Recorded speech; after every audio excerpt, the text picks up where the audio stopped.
শরৎকালের শেষে হেমন্তকালের শুরুতেই সবার যাতায়াতের পথে দেখা যাবে আকাশের কালো মেঘ। মেঘ দেখলেই মনে হতে পারে এই বুঝি বৃষ্টি এলো। তবে এটি বৃষ্টির মেঘ নয়, খেয়াল করে দেখলে বোঝা যাবে এটি ইটভাটার ইট পোড়ানো কালো ধোঁয়া। ইটভাটার কাছে ধীরে ধীরে এগিয়ে গেলে দেখা যাবে সম্পূর্ণ প্রক্রিয়া।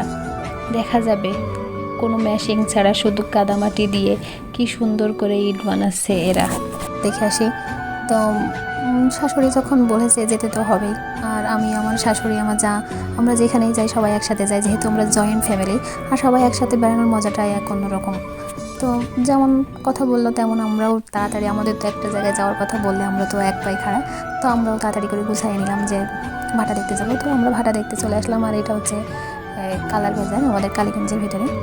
তো বাজারের পাশে আমাদের ভাটা, তো ভাটা দেখতে চলে আসলাম। আর সেই প্রথমে মামি সবার সাথে ভালোমন্দ জিজ্ঞেস করে চলে এলাম কাদামাখা দেখতে, কীভাবে কাদা মাখায়। তো কাদামাখা দেখতে দেখতে চোখে পড়লো তার সাইডে ছোট্ট ছোট্ট করে ঘর করে রাখা, কারণ অনেক দূর থেকে তো লোকজন আসছে কাজ করতে এখানে, তাদের বাচ্চা কাচ্চা বউ ছেলেবেলে সবাইকে নিয়ে। তো এই জন্য ওদের জন্য আলাদাভাবে রান্নাঘর বাথরুম ঘর সবগুলো ছোটো ছোটো করে দেওয়া হয়েছে। তারপর ওটা দেখতে দেখতে ভাবলাম যে ইট কীভাবে কাটে ওইগুলো দেখবো। আমি অবশ্য এর আগে অনেক দেখছি, কারণ আমার মামাদেরও ইট ভাটা ছিল। তো অনেক দিন আগে দেখছি ছোটোবেলায়, আর তারপরে আর দেখা হয়নি। তো দেখা শেষে আর আমার যা তো কখনো দেখিনি, তার খুব ইচ্ছে সব কিছু ঘুরে ঘুরে দেখবে, আর যা বলছে যে দেখবে আমিও আমার যার সাথে ঘুরে ঘুরে সব কিছু দেখছি, আমার শাশুড়ি আমি যা সবাই একসাথে। আর এখানে দেখেন এনারা কত সুন্দর করে কাদামাটি দিয়ে ইট বানাচ্ছে। তো দেখতে দেখতে দেখতে দেখতে চলে এলাম এই পাশে যেখানে ইট মানে সাজানো হয়েছে। যেহেতু আকাশে মেঘলা মেঘলা করছে, এই কারণে কাগজ দিয়ে টালি দিয়ে কত সুন্দর করে দেখেন সাজাই রাখছে, যাতে বৃষ্টিতে না ভেজে। এদের মাথায় যে এত বুদ্ধি। তারপর আমরা আবারও চলে এলাম সেই দুটো মহিলা যে কত সুন্দর করে ইট কাটছে, আর ইট কাটা দেখতে খুব ভালোই লাগতেছে, কত সুন্দরভাবে ইট ফেলছে আর কাটছে। তো এটা দেখতে দেখতে আমরা আবার এই পাশে চলে এলাম। যেহেতু এখানে দুইটা ভাটা, একটা ইট কাটা হয় আর একটা হচ্ছে ইটের পোড়ানো হয়। তো ভাবলাম যে ইট পোড়ানো দেখবো, কীভাবে ইট পোড়াই আর উপরে যাবো। তারপর দেখি এখানে ভাবলাম যে কয়লা দিয়ে কীভাবে আগুন দিয়েছে এগুলো দেখবো। যেহেতু আমি যখন দেখছিলাম তখন আমার মামারা খড়ি দিয়ে পোড়াছিল, আর এইখানে তো কয়লা দিয়ে পোড়াচ্ছে, তো কয়লা দিয়ে কীভাবে পোড়াই এগুলো দেখবো। তো আমি ওই উপরে গিয়ে ওনাদের কাছে বলছি যে কীভাবে আপনারা ওই ভেতরে কীভাবে কী করছেন আমি একটু দেখবো। তো ওনারা, আমি ভিডিও করছিলাম আর ওনারা আমাকে বুঝাই দিয়েছিল যে এইভাবে দিতে হবে, এইভাবে আগুন দিতে হয়, এইভাবে কয়লা ওর ভিতরে গুঁড়ো করে দিতে হয়। আমি সব কিছু ডিটেলসে শুনছিলাম, আর আমার সাথে তো আমার যা শাশুড়ি মামি শাশুড়ি মামা শ্বশুর সবাই ছিল। তারপরে ওইখানে দেখতে দেখতে বলছে যে, আমি বলছি ইট এখনও পুরানো হয়নি, তা বলছে যে ওই পাশে হয়েছে, একটা ইট খুলেছে। তা আমি ভাবছি তাহলে দেখে আসি ওই পাশের ইটগুলো কেমন হয়েছে। তো চলে গেলাম ওই পাশের ইট দেখতে, দেখেন এখানে কত সুন্দর ইট বের হয়েছে। আর এবারকার ইটটা এত সুন্দর পড়ে হয়েছে, যেহেতু এই বছরের এই প্রথম ইট বের হয়েছে।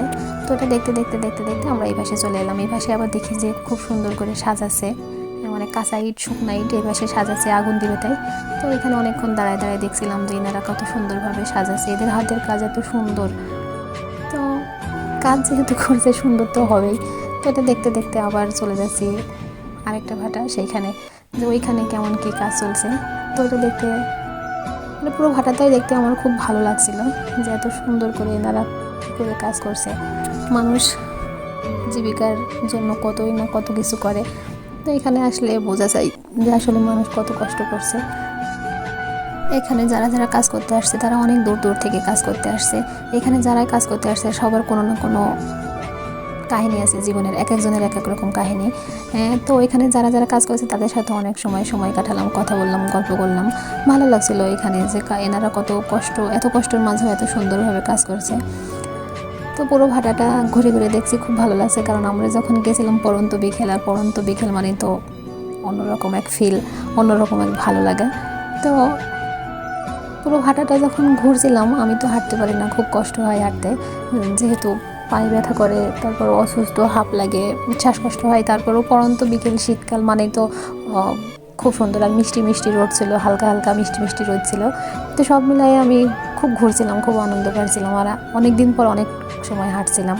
তো কী বলবো, ভাটা দেখতে খুব ভালোই লাগছিল, অনেক দিন পরে দেখছিলাম, আর সবাই মিলে একসাথে তো বেড়াচ্ছিলাম, আপনারা তো বুঝতেই পারছেন সবাই মিলে একসাথে বেড়ালে আসলে খুব ভালো লাগে। তো ঘুরতে ঘুরতে ভাবলাম যে নিচে যখন নামছি যেখানে ইট সাজাচ্ছে সেইখানে চলে যাব। যেহেতু আমি উপর থেকে সাজানোটা দেখছি, নিচ থেকে সাজানো দেখিনি, তো আমি নিচে ভেতরে চলে গেলাম। ওনারা কাজ করছে, মামি শাশুড়ি সবাই হেঁটে চলে যাচ্ছে, আর আমি এর ভিতরে ঢুকে দেখছিলাম যে কিভাবে ওরা সাজাচ্ছে। তো আজকের ভিডিও এই পর্যন্ত, পরে আবার দেখা হবে নতুন কোনো ভিডিও নিয়ে। আসসালামু আলাইকুম।